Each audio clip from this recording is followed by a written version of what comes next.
Well, welcome back. My name is Adam, and in this video we're going to be going over residential chipping and shredding. This machine does both. It chips and shreds, and there is a big difference between the two. Hopefully by the end of this video you will understand how it works and make a really good decision on which machine meets your needs. This was supplied by YARDBEAST. I contacted them, told them about this video, and they were really nice and sent this out as a unit that we can test out and see how it works. So thank you, YARDBEAST. So in this video, let's get started with the basics of chipping and shredding at home. Let me show you the chipper shredder we're going to use. This is the YARDBEAST 2090. It comes with an ATV towing kit, and it has large inflated tires, which makes it really easy to take around your property. This top hopper is for shredding. So in goes leaves, sticks, twigs, branches, up to 3/4 of an inch. You chuck it down there and it'll shred it. On the side, this chute is for chipping, and you can put branches up to 3.5 inches, which is rather large for a residential chipper. So that's going to be really fun. Try that out. The engine is 14 horsepower. It's a Kohler Command Pro 429 cc's. And as you can see on the side, it is belt driven right here. And that's how the blades and the hammers move. Oh, and by the way, you might be thinking, where is the chute that launches out all the chips? Now, because it is a shredder, if you were to launch out shredded leaves into the air, it would just make a big mess. And so I think that's why they have this flap on the side, and it will expel all the chips in a pile right down there. So let's open this flap and take a look. You're gonna remove this pin, pull that back, and let's say we can just put it in here. Like that. Insert this pin again, and that will angle the pile a little bit further away from the machine. This is a shredding grate, and these holes are 7/8 of an inch thick, and that dictates the size of the chips that are going to be coming out. Anything bigger than that just keeps getting hammered and cut until it's small enough to fall through. And so this is where all of the action is. We'll zoom in. Has 24 of these impact hammers, and this just beats the snot out of the wood.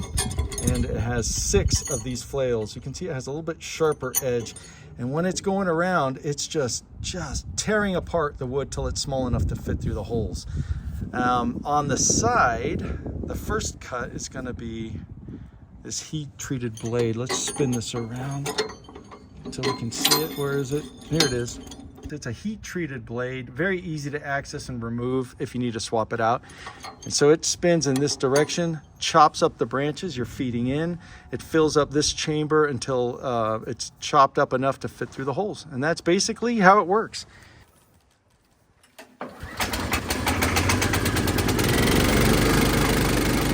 I've read a lot of comments on people who've purchased wood chippers, and usually they wish they would have bought a more powerful machine. So definitely find out what your requirement is and then try to buy the model just above that. So for instance, if your requirement is you need to be chopping 2.5 inch branches, you might want to consider something like this machine where it can do 3.5. Some machines are a bit deceptive. They'll say they can handle 2.5 inches, but they'll only be able to chop about 8 inches of that before it bogs down the machine. You have to slowly feed it. It looks like more trouble than it's worth. The whole point of this machine for me is saving time. I don't want to spend all my time chopping these branches up into little bits that'll fit in the machine. I just want to throw them in and be done with it. So what should you look for in a good chipper? Well, obviously whatever's in your budget is going to dictate the machine you can get. I think anything $500 range, you're generally not going to be happy with it. I don't know, I'm speaking for myself, but read reviews. People usually buy those machines and it just can't handle what they need it to do. Also, the build quality of the machine you pick is going to be a big factor. So check out the company. How easy is it to get parts, and does the design lend itself to an easy repair? You want to be able to open it up and then get to work again.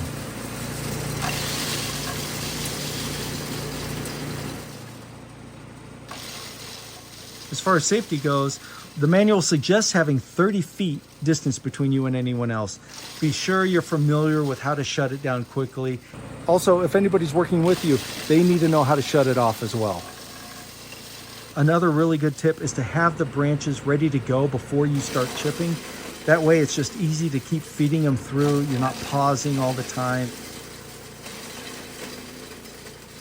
if and when some wood gets stuck, which can happen, just turn off the machine, wait for it to come to a full stop, take the debris out, start it up again.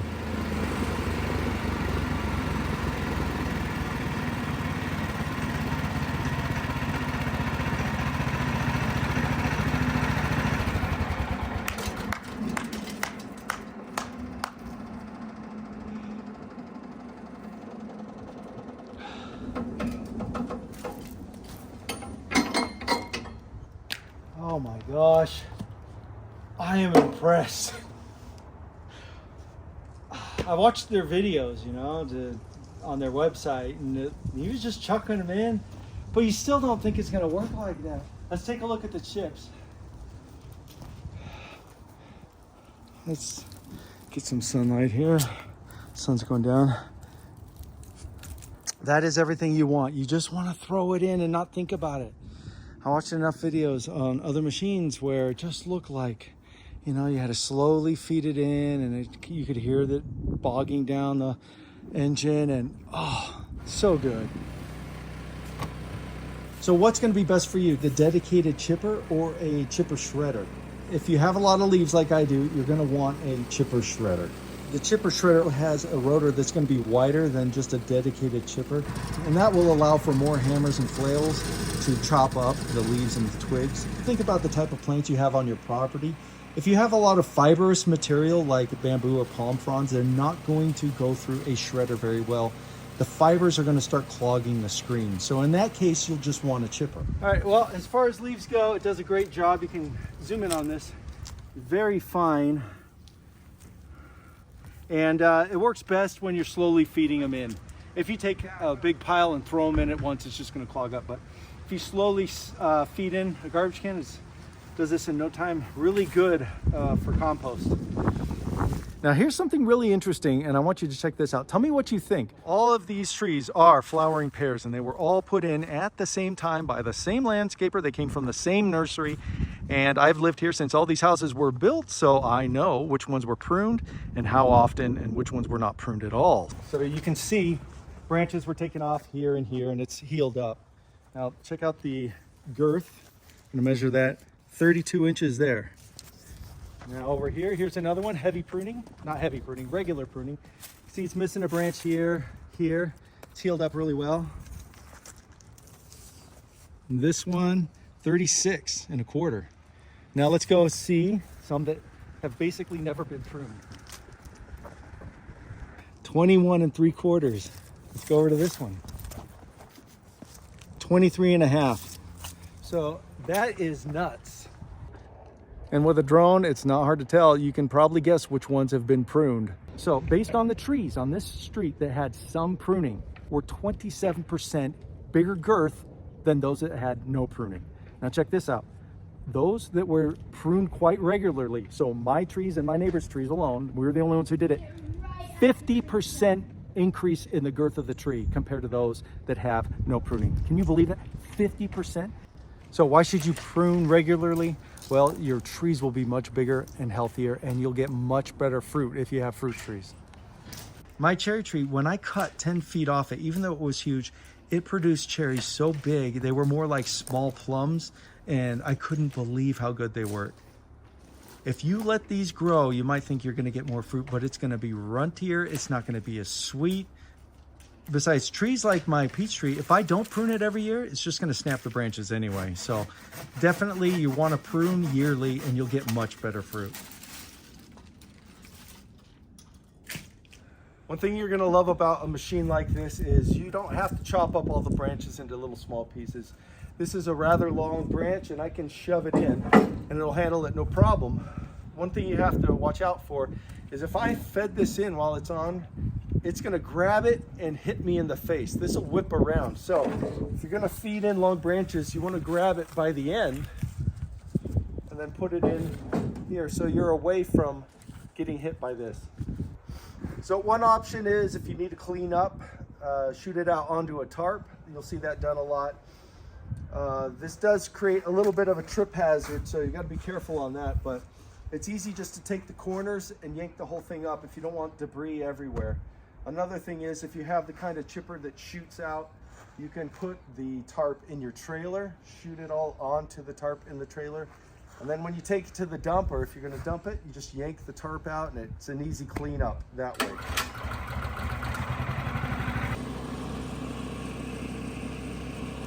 This is one of those machines that's really fun to use.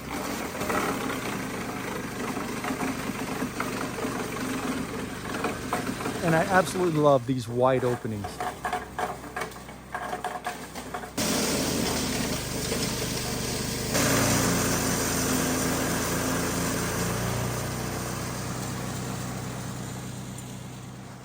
The best part about making your own chips and mulch is you know where this wood came from. If I bought this from a supplier or something, it could have come from a diseased tree, or it could have bugs or larvae in it. It could have some fungus that I don't want to spread around my garden. So everything that's in here, I know what's in here, and that's just a major benefit for when you're using it in your own garden. Well, we're done for this season, at least. What we're going to do for maintenance is we're going to drain the oil, because after 5 hours of use on a new machine, you want to replace the oil. Also, you're going to want to make sure that there's no debris stuck in there. Just clear it out, make sure it's all clean. And we're going to sharpen the blade. After about 8 hours of use, you're going to definitely notice a drop in cutting quality. So you're going to remove the blade, sharpen it, shove it back in, and it'll be good to go.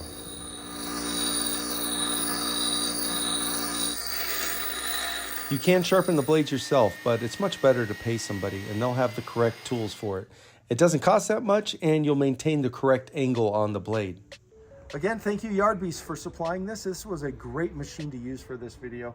If you want to see me do a full review on this, I will upload it probably in the spring, summer, and we'll go over everything. I'm going to put a lot more hours into it, and you'll see how it runs over time.